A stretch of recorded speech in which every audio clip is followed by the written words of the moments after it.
many of them to be lifted. And there will be the US Secretary of State here, John Kerry, and also the EU Foreign Policy representative, who will be here in person to pledge that they're keeping their side of the bargain too.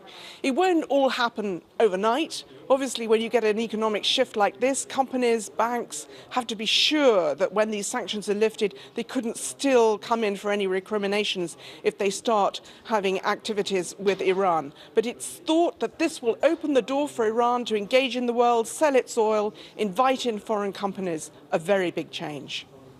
Big change indeed, Bridget. Thanks very much.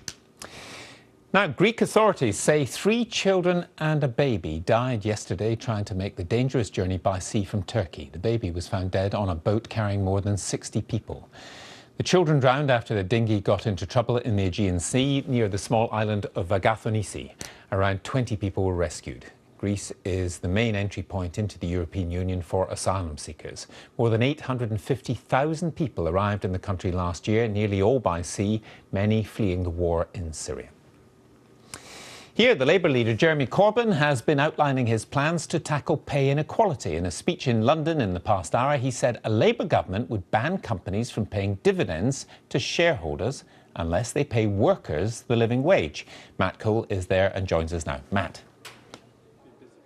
Yes, good afternoon. Jeremy Corbyn's speech here just an hour or so ago, a chance for him to regain some of the political initiative after a bumpy start to 2016 with the difficulties he's had reshaping his top team, his shadow cabinet. So his speech here was focused largely on domestic policy, weaving through it a theme of fairness, something he said the Conservatives only talk about, but which he and Labour, he said, could deliver upon. Perhaps that most interesting idea was this idea of banning companies from paying dividends to their shareholders until workers are on at least the living wage. That's £7.85 outside London, £9.15 in it. That's an idea that hasn't gone down well with the Confederation of British Industry.